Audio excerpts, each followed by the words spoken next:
Charlie Brandt parecía un hombre normal. Estaba casado, tenía un trabajo estable y le gustaba pasar el tiempo pescando. Básicamente, llevaba una vida tranquila. Para su entorno, vecinos y amigos no tenía nada de raro. Para su familia, sí. En 2004 sucedió algo impactante que llevaría a los investigadores a descubrir la esencia de todo. Un secreto del pasado muy perturbador, que es una situación que te deja impactado y perturbado. Su propia hermana había guardado con él ese oscuro secreto con la esperanza de que todo se quedara en el pasado, pero el secreto saldría a la luz dejando a todo el mundo perturbado. Creo que ya he dicho varias veces perturbado, pero es que os juro que la situación que acontece en este caso nadie se la podría esperar. Nadie se la podría esperar. Bienvenidos a otro caso misterioso. Muchas veces lo digo, pero esta vez os digo muy en serio que vamos a hablar sobre un caso muy fuerte. En este caso suceden un par de situaciones que nadie querría vivir en su vida. Antes de comenzar con este caso, os dejo por aquí mis redes sociales. En el podcast también subimos historias de Reddit. Suscríbete a este canal si no lo estás, deja un me gusta y empecemos con el caso de Charlie Brandt.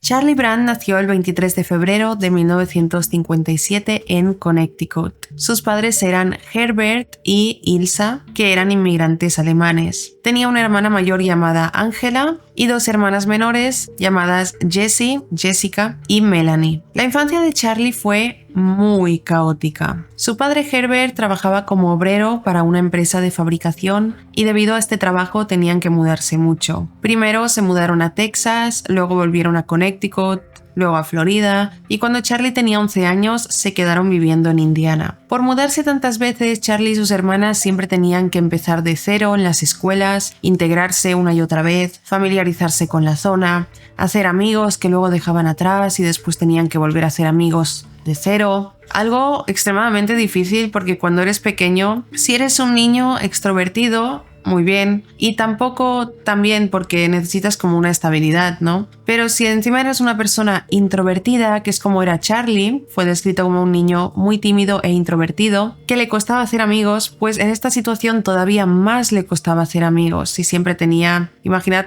lo difícil que era hacer amigos para él, si siempre tenía que empezar de cero. Imaginad lo difícil que era hacer amigos para él si encima era introvertido. Era como tener una y otra vez que salir de su caparazón. Charlie, como siempre, era de niño nuevo en la clase, los demás niños lo veían como un blanco fácil y lo acosaban. Y pensaremos que a él no le gustaba ir a la escuela y quería quedarse en casa, por esto mismo que acabo de explicar, pero no, porque en su casa las cosas no eran nada normales tampoco. La relación de Charlie con su padre Herbert era extremadamente tensa. Herbert pensaba que Charlie era demasiado afeminado, que tenía que ser más varonil, así que como un esfuerzo para convertir a su hijo en un macho, lo llevaba con él a cazar, le enseñaba a hacer cosas que él consideraba masculinas, lo regañaba constantemente siempre que Charlie mostraba cualquier tipo de emoción, no le permitía mostrar emociones porque decía que eso era de ser débil, femenino, tenía prohibido llorar. Charlie no estaba ni bien en la escuela ni bien en su casa, pero tenía un lugar seguro que era su perro, un beagle a quien consideraba su mejor amigo. Le encantaba pasar tiempo con su perro, eran inseparables siempre que estaban en casa, pero su padre Herbert tenía un problema con eso. No le gustaba ver que su hijo fuera apegado a un perro o apegado a cualquier otro ser vivo, porque para él era de débil.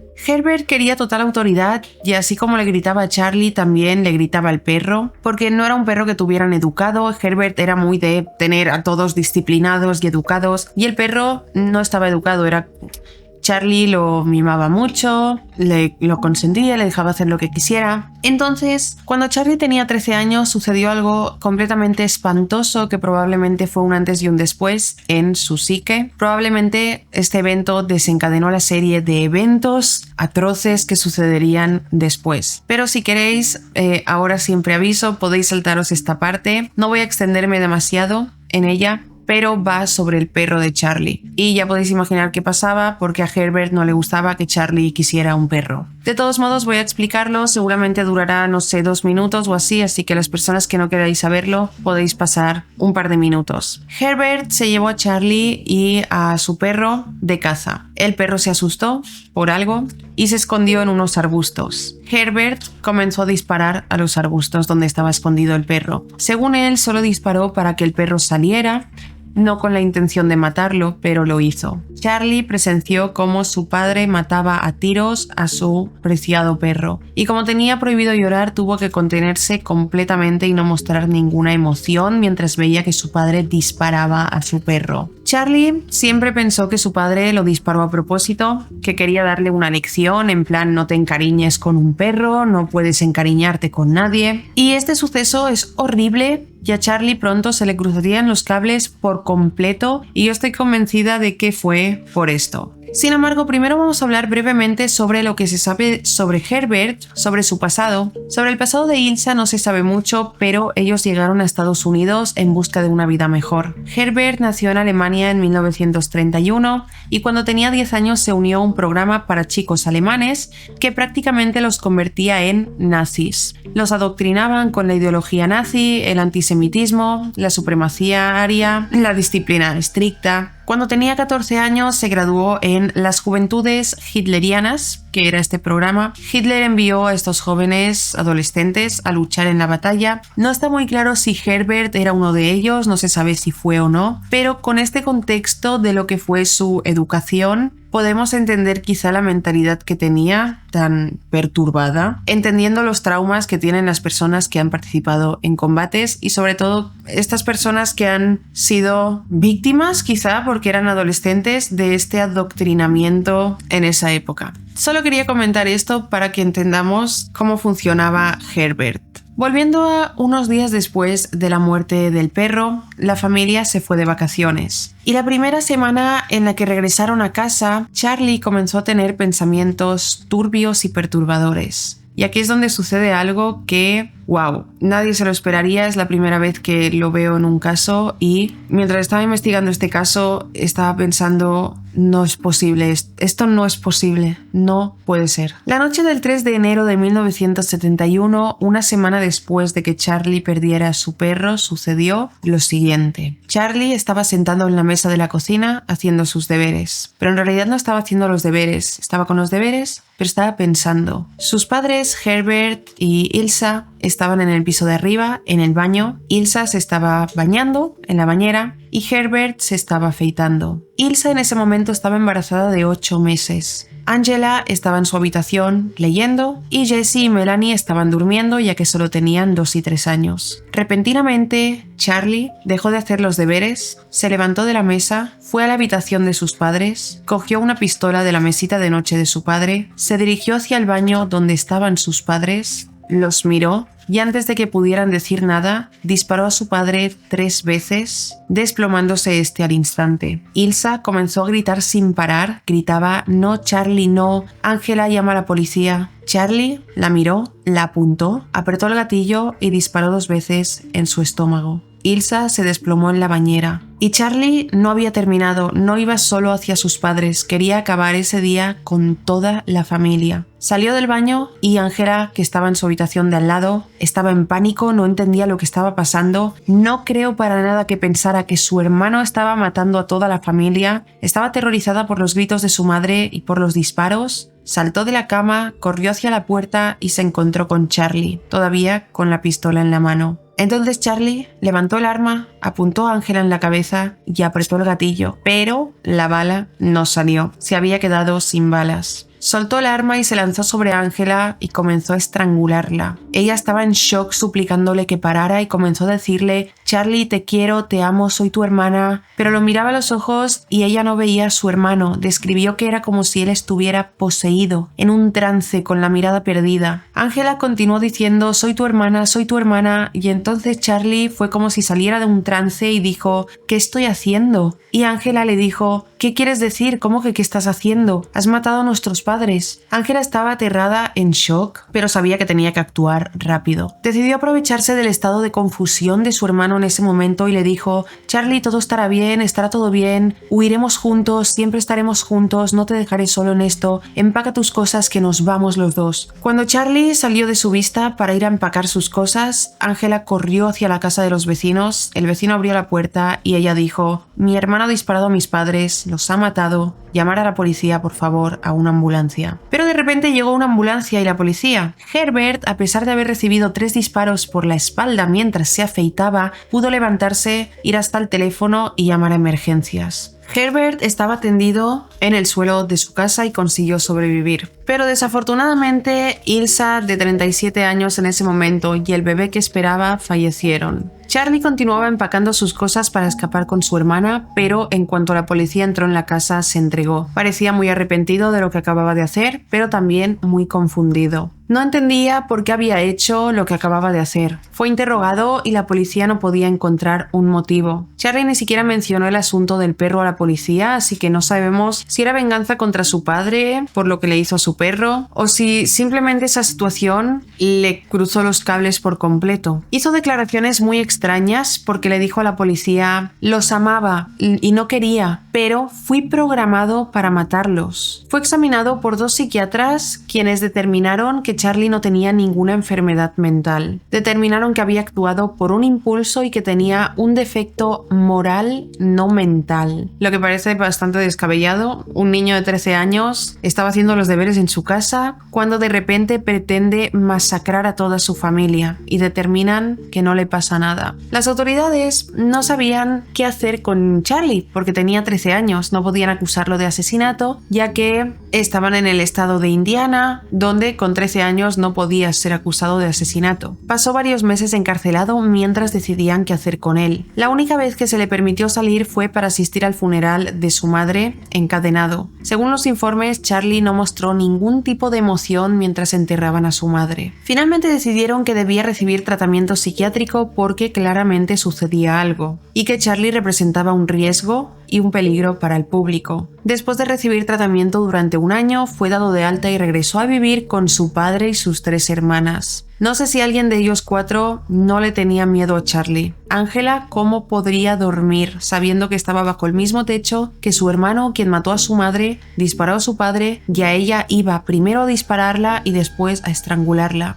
O sea, ¿cómo puedes dormir bajo el mismo techo que una persona que ha intentado matarte y que ha matado a otro miembro de la familia? ¿Cómo estás tranquilo y cómo no se te pasa por la cabeza diariamente en cualquier momento intentar acabar con todos otra vez? Según los psiquiatras, Charlie pareció recuperarse y realmente parecía estar normal. Pero más tarde le confesó a su hermana lo siguiente: yo sabía cuándo querían que llorara, así que lo hice. Como queriéndole decir que había manipulado a los psiquiatras para salir de ahí. Herbert aparentemente perdonó a su hijo por completo y de hecho él fue quien solicitó el alta. Se mantuvo a su lado durante todo el proceso y después de eso nunca volvieron a hablar sobre el asunto. Jamás volvieron a mencionarlo. Ni siquiera lo habló con Charlie, no se sentó con él y le preguntó: hijo, ¿qué te pasa?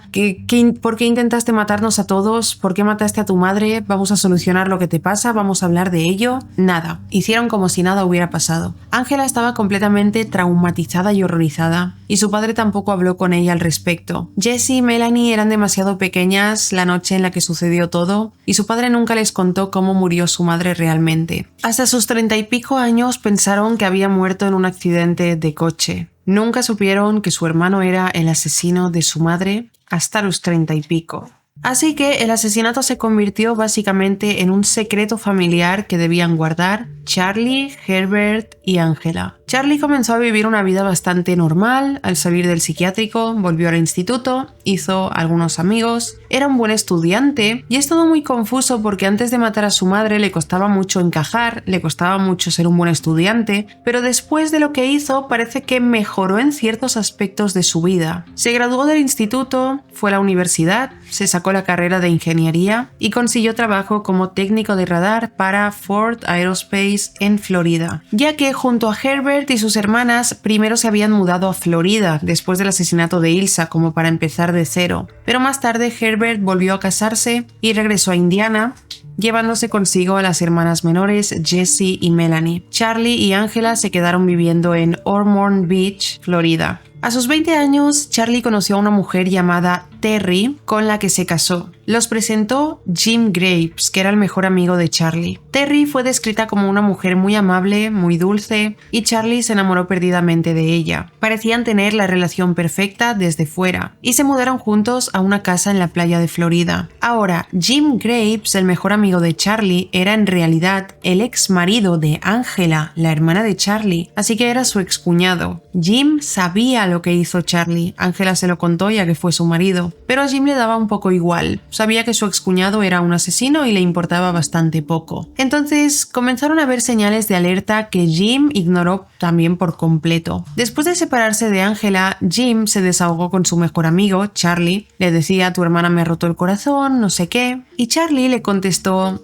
bueno, tú sabes cómo vengarte de una mujer, ¿verdad? Deberías matarla, arrancarle el corazón y comértelo. Jim pensó que Charlie estaba bromeando, pero sinceramente no sé quién hace una broma así y no sé quién se lo toma a broma cuando otra persona lo dice. Y más sabiendo Jim que Charlie había asesinado a su madre, había intentado matar a su hermana, que era su exmujer, había intentado matar al padre. Terry, la mujer de Charlie, no sabía nada de su pasado. Y tengamos en cuenta que Jim fue quien los presentó. Así que a su amiga no le dijo: oye, te voy a presentar a un chico, pero que es un asesino, cuidado. No, Jim intentó convencer a Charlie de que le contara a Terry, ya que le dijo que una mujer querría saber si el hombre con el que se va a casar ha matado a su madre, pero Charlie no lo hizo. Y Jim tampoco insistió tanto. Cuando Charlie y Terry llevaban unos años casados, una noche salieron a beber a un bar con Jim. Salían mucho los tres juntos. Charlie en un momento fue al baño y se quedaron Jim y Terry solos.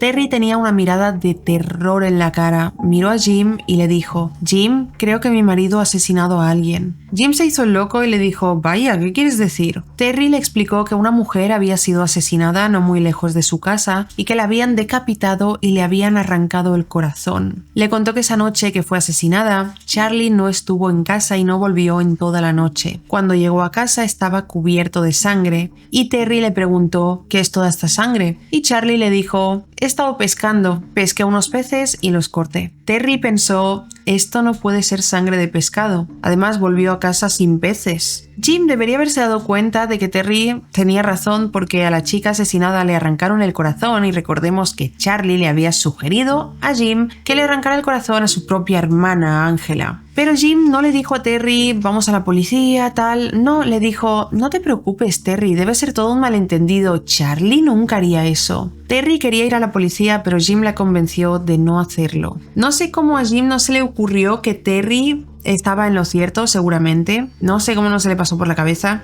Si yo sé que una persona ha matado a su madre y ha intentado matar al resto de la familia de pequeño, luego me aconseja que le arranque el corazón a mi exmarido y luego me entero de que ha desaparecido una persona, se ha encontrado asesinada y que le han arrancado el corazón, y la pareja de esta persona me dice: oye, creo que ha matado a esta persona porque justamente esa noche, no voy a dudar ni un segundo en ir a la policía. Total, Terry decidió olvidar el incidente y sus preocupaciones y continuó casada con Charlie durante los siguientes 15 años. Así que 15 años después, en 2004, Charlie tenía una sobrina, Michelle Jones, que era la sobrina de Terry. Realmente era la hija de uno de sus hermanos. Michelle tenía 37 años, trabajaba como ejecutiva para el Golf Channel en Orlando. Era una chica muy sociable, trabajadora y muy cercana a sus amigos y familiares. Era súper cercana a Terry, a su tía, así que pasaba mucho tiempo con ella, lo que significa que también pasaba mucho tiempo con Charlie. Resulta que Charlie estaba completamente obsesionado con Michelle. Siempre la estaba observando, no hablaba mucho, pero siempre estaba ahí acechando, observándola, y en lugar de llamarla por su nombre, Michelle, la llamaba Victoria's Secret, porque Michelle usaba ropa interior de Victoria's Secret y no sabemos cómo Charlie lo sabía. Hablaba de Michelle con todos todo el rato, siempre la nombraba. Y lo más escalofriante es que tenía una colección de catálogos de Victoria's Secret. Estaba inscrito en los catálogos mensuales. Otra obsesión que tenía Charlie era la anatomía humana. Tenía pósters, libros, revistas sobre anatomía humana, pero material muy gráfico. Recortes de periódicos de corazones humanos, y en la parte trasera de la puerta de su dormitorio tenían un póster enganchado. Tenía partes íntimas femeninas por las paredes y no sé, Terry también vivía en esa casa. No sé si estaba acostumbrada a esta obsesión que tenía él con la anatomía humana, si se le hacía raro o no, pero no decía nada. Se sabe también que Charlie veía contenido de necrofilia. Buscaba constantemente en Google horror erótico, fetiches con la muerte y cosas así. También miraba fotos de autopsias con frecuencia. Estaba muy obsesionado con todo esto. Terry tenía un diario personal en el que escribía cosas como «Qué día tan raro», «Charlie no ha vuelto a casa hoy», «Charlie ha estado fuera tantas horas» y este tipo de cosas. Llevaba un diario como apuntando todo lo que le parecía raro que hacía su marido porque realmente sospechaba de él. Entonces, a continuación sucedió otra situación completamente perturbadora en este caso. El 2 de septiembre de 2004 hubo una gran tormenta que se dirigía hacia Florida, un huracán. Esto provocó una evacuación de la zona donde vivían Terry y Charlie. Michelle, que vivía en Orlando, vio por las noticias que donde vivían sus tíos estaban desalojando a la gente y se preocupó mucho por ellos. Así que los llamó y les dijo: venid a mi casa y os quedáis conmigo hasta que pase la tormenta y luego ya volvéis a vuestra casa. Y ellos aceptaron. Fueron hacia su casa, donde se quedaron hasta que pasara el huracán, que fue el 13 de septiembre. Así que el 13 de septiembre ya pasó el huracán y Terry y Charlie podían volver a su casa. Terry tenía muchas ganas de volver a casa y no tenían ninguna razón para no hacerlo. Pero Charlie no quería volver a casa todavía. Quería quedarse en casa de Michelle un par de noches más. Así que se quedaron. La noche del 13 de septiembre, por la noche, una amiga de Michelle iba a ir a visitarla, pero ella le dijo que no fuera porque sus tíos habían discutido después de beber. Terry estaba en la sala de estar y Charlie de repente fue a la cocina, cogió cuchillos y se dirigió hacia su mujer, se agachó sobre su cuerpo y antes de que Terry pudiera decir nada, Charlie la apuñaló 7 veces. Perdió la vida al instante. Seguidamente se dirigió hacia el dormitorio principal donde estaba Michelle, entró y la apuñaló una vez en el pecho. También murió. Después de asesinarlas, Charlie le quitó la ropa a Michelle, la desmembró con 2 cuchillos de cocina, la decapitó, le sacó el y demás cosas que son tan desagradables que la verdad es que no voy a seguir mencionando, pero básicamente desmembramientos de órganos y es como que hizo todas sus fantasías obsesivas realidad con ella, que es con quien estaba tan obsesionado. Cuando terminó, se duchó, se fue al garaje, ató una sábana en las vigas y se colgó quitándose la vida. Es toda una completa locura. De alguna manera es como que repitió lo que hizo de niño, pero de manera más sádica. De repente estaba como de pequeño en casa con su mujer, la sobrina de esta, y de repente decidió asesinar a todo el mundo y quitarse la vida él también. 2 días después, el 15 de septiembre, amigos y familiares comenzaron a preocuparse por Michelle, ya que ella era un tipo de persona que siempre estaba en contacto con todos. Su madre, llamada Marilu, le pidió a una amiga de Michelle llamada Debbie que fuera a su casa para ver si todo estaba bien. Debbie fue hacia su casa y entró por el garaje encontrándose el cuerpo de Charlie colgado desde las vigas. Salió y llamó a la policía. Por suerte decidió no entrar por la casa y encontrarse con su amiga y la tía de esta desmembradas y sobre todo el cuerpo de Michelle que tenía todos los órganos fuera. La policía llegó, derrumbó la puerta y se encontraron con la escena más horrible que jamás habían presenciado. Investigaron qué había sucedido y descubrieron que Charlie y Terry tenían una relación feliz y amorosa, que él era un hombre que todos describieron como normal y feliz, pero sabían que había sido él por la escena del crimen. Se dirigieron hacia la casa de Charlie y Terry y descubrieron las obsesiones que tenía él. Encontraron todo el material que tenía sobre anatomía humana, libros de cirugía, recortes de periódicos de corazones. Descubrieron también la obsesión que tenía con Michelle, su suscripción mensual a la revista de Victoria's Secret. Durante la investigación, Angela, la hermana de Charlie, se puso en contacto con los investigadores para contarles el pasado de Charlie, que había asesinado a su madre, al bebé, e intentado hacer lo mismo con su padre y con ella. Fue en ese momento que Jessie y Melanie, las hermanas menores, descubrieron que su madre no había muerto en un accidente de coche, sino que su propio hermano la había asesinado. Los investigadores pensaron: imaginar con 30 y pico de años enterarte de que tu hermano es un asesino que cuando tenías 2 o 3 años intentó masacrar a toda la familia. Los investigadores pensaron: vale, es imposible que este hombre pasara de asesinar a su madre a los 13 años a volver a asesinar 30 años después. Es imposible que de este rango, desde los 13 a los 40 y pico, no haya asesinado a nadie. Tiene que haber asesinatos de por medio. Tiene que ser un asesino en serie. Ahí descubrieron que Charlie viajaba mucho debido a su trabajo y entendieron que su modus operandi era asesinar a una persona, decapitajarla y sacarle el corazón. Por lo que comenzaron a reinvestigar casos sin resolver desde 1973 en Florida en busca de posibles pruebas que vincularan a Charlie con los asesinatos. Llegaron a la conclusión de que Charlie podría haber asesinado a 4 personas más, pero también creen que la cifra podría ser mucho más alta, entre 7 y 30 personas. Empezando por 1989, el día que Charlie regresó a casa lleno de sangre y le dijo a Terry que era porque había pescado. Esa misma noche encontraron a una mujer llamada Sherry Perisho, que es por la que se preocupó Terry, de 38 años, flotando cerca del puente North Pine Channel de Big Pine Key, asesinada, decapitada y con el corazón arrancado a 4 calles de la casa de Charlie y Terry. Jim Graves, el mejor amigo de Charlie, también se presentó en la comisaría para contar toda la información que tenía, que Terry había sospechado y todo eso. Encontraron 3 casos más de interés. En 1978, Carol Sullivan, de 12 años, fue secuestrada en una parada de autobús escolar en el condado de Volusia el 20 de septiembre. Su cráneo fue encontrado en un cubo de basura, lo que llevó a los investigadores a creer que fue decapitado.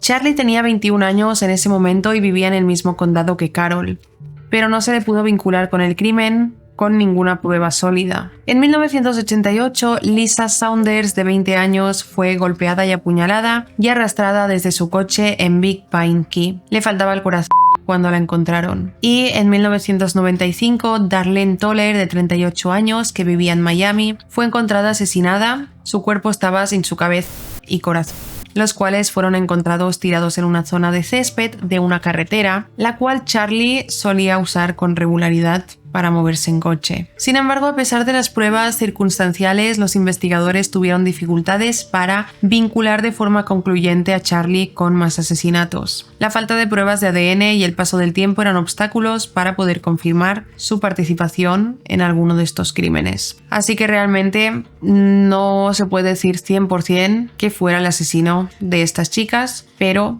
es lo más probable. Sobre este caso, la verdad es que hay tantas cosas mal, empezando porque el padre Herbert no abarcara el tema cuando sucedió todo. Segundo, por haber dejado que su hijo, que intentó matar a toda la familia, conviviera con sus hijas, ya que en cualquier momento podía volver a tener un arrebato. Pero también me pregunto qué podían hacer con Charlie si no era llevárselo a casa. Y luego Terry siempre estuvo sospechando sobre su marido y ojalá hubiera ido a la policía el día que quería ir, pero Jim Graves la convenció de no hacerlo. Es una completa locura lo que hizo Charlie, tanto de pequeño como de mayor, pero lo que más locura me parece es que no le sacaran ningún diagnóstico, simplemente dijeran que tenía un defecto moral y no mental. Porque está claro que si es un hombre que asesinó durante toda su vida y su primer asesinato fue estar haciendo los deberes, levantarse y decidir masacrar a toda su familia y haber entrado en un trance, salir confundido del trance y decir fui programado para matarlos, es perturbador y es indicio de que